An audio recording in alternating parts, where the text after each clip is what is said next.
Sekolah Paralegal Sukni Tumi Pangata. Saya ingin menyampaikan ringkasan materi yang saya dapat dalam pertemuan paralegal Sekolah Paralegal kedua,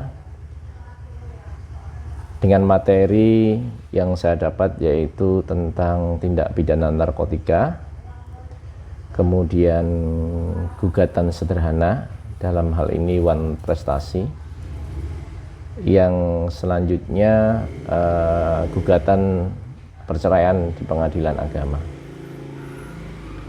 Yang pertama tentang materi narkotika ini, kita diajarkan tentang penyelidikan dan penyidikan dalam tindak pidana narkotika. Undang-undang yang digunakan yaitu Undang-Undang KUHP lama, ya, Undang-Undang 1946 dan Undang-Undang nomor 1 2023. Yang dipakai Undang-Undang KUHP lama dan KUHP baru. Kemudian undang-undang tentang lebih spesifik tentang narkotika, Undang-Undang 11 2001 dan Undang-Undang 35 2009, ya, sepertinya seperti itu. Nah, apa sih yang dinamakan tentang penyelidikan, ya? Penyelidikan itu dilakukan oleh orang yang menyelidiki, ya, dalam hal ini Polri, ya. Penyelidikan adalah serangkaian tindakan untuk menemukan sebuah peristiwa. Apakah peristiwa tersebut ini layak disebut sebagai tindak pidana atau bukan. Nah, dalam tindak pidana narkotika ini, seorang penyelidik bisa berasal dari Polri maupun dari Badan Narkotika Nasional, ya. Dalam hal ini penyelidik menyelidiki tentang peredaran narkotika, sehingga untuk mengantisipasi terjadinya peredaran penyalahgunaan narkotika tersebut. Nah, kewenangan dari penyelidik adalah menerima laporan atau pengaduan, kemudian mencari bukti-buktinya, mencari keterangannya, atau menyuruh orang-orang atau pihak yang sedang melakukan, yang ditengarai sebagai pengedar narkotika atau pengguna narkotika. Ini layak dicurigai, berarti penyelidik berhak menyuruh berhenti atau menahan di tempat, ya. Atau penyidik dapat melakukan tindakan lain yang diamanatkan oleh undang-undang. Nah, ketika laporan sudah ketika seorang melaporkan terhadap penyelidik dan laporan kita ini tidak segera ditindaklanjuti oleh penyidik, maka seorang yang melapor itu dapat melaporkannya ke Propam. Nah, ketika ke Propam ini tidak ditindaklanjuti juga, maka bisa naik lagi dilaporkan ke Kompolnas.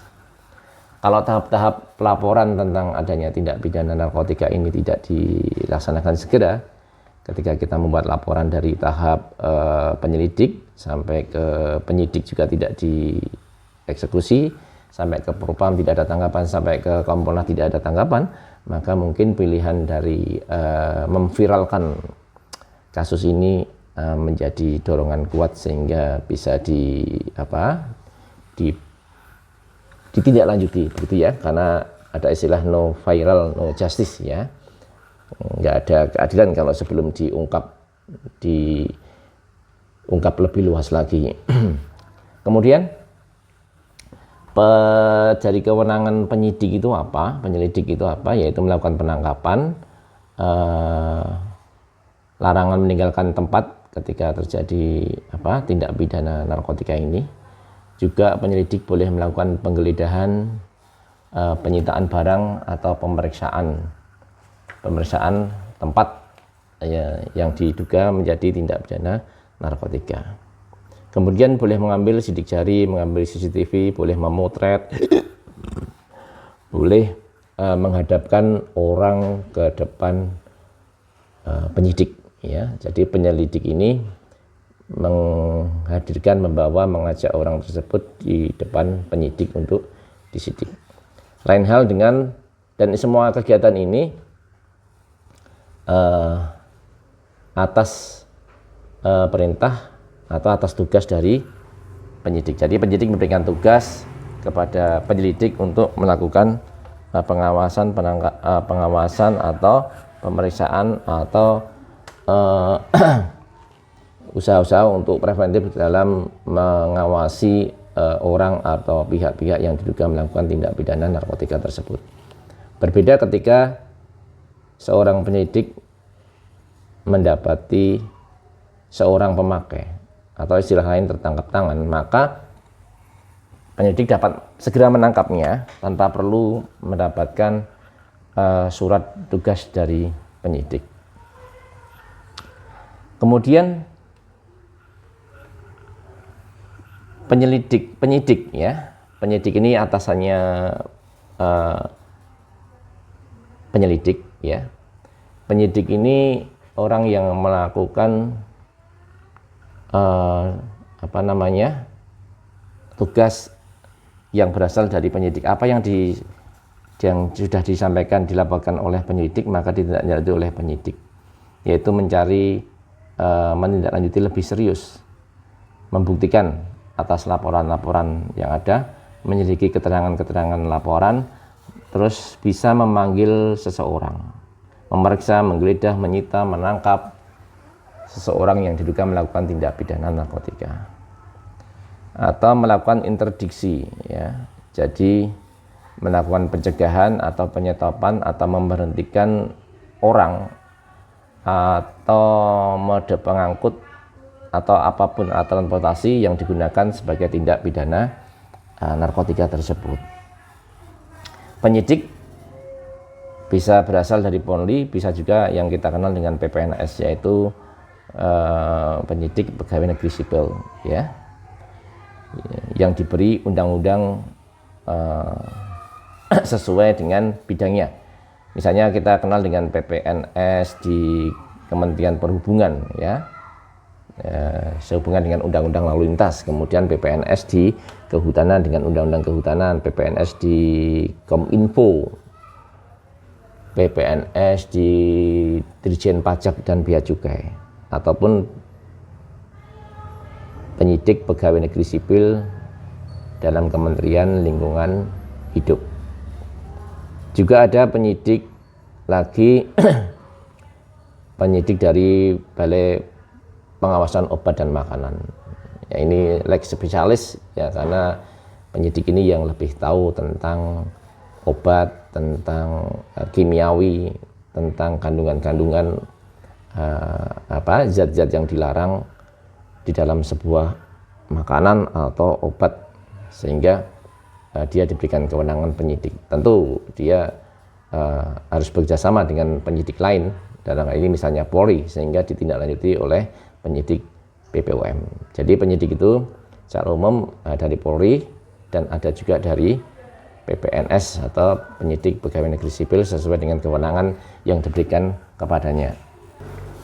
Penyidik narkotika ini juga bisa melakukan perampasan ya, CCTV misalnya, atau pengambilan sidik jari, atau tes urin, atau menyegel tempat atau gudang yang diduga untuk menyimpan atau melakukan aktivitas tindak pidana narkotika, atau menggeledah, meneliti barang-barang kiriman baik domestik maupun antar negara gitu ya. Kemudian apa tugas dari paralegal dalam hal ini? Ya, paralegal sebatas mendampingi advokat atau sebatas tugas apa yang diberikan oleh seorang advokat. Karena advokat sendiri dalam hal penyidikan ini, khususnya tindak pidana narkotika ini, sifatnya pasif. jadi hanya mendampingi saja. Nah, bagaimana ketika tersangka ini sudah dinyatakan tersangka di dalam penyidikan, maka tindakan selanjutnya tersangka ini dilakukan pemeriksaan, kemudian diajukan ke pengadilan. Dalam hal tersangka ini tidak setuju atau menyangkal, maka tersangka ini dalam hal tersangka tindak pidana narkotika ini boleh mengajukan keberatan. Jadi bagaimana jika tidak terbukti, maka penyidikan otomatis berhenti. Hal-hal yang membuat penyidikan ini bisa berhenti seperti nebis in idem, ya, dalam hal yang sama sudah pernah dilakukan penyidikan tersebut dan sudah mendapatkan keputusan, jadi tidak bisa disidik kembali, atau tersangkanya meninggal dunia, atau adanya daluarsa atau masa waktu penyidikan yang telah habis. Kemudian yang melakukan penuntutan atas tindak pidana narkotika ini adalah jaksa, ya, kemudian ada penahanan, kemudian dari tuntutan jaksa ini dibuatkan surat dakwaan, ya, yang isinya dengan rumusan tindak pidana narkotika tersebut yang disangkakan, yang kemudian dilimpahkan ke pengadilan. Lalu dakwaan ini dikirim ke pengadilan, dikirim ke tersangka atau advokatnya. Dakwaan, maksudnya dakwaan dari pengadilan ini dikirimkan ke tersangka atau advokatnya. Itu yang bisa saya sampaikan dari materi narkotika.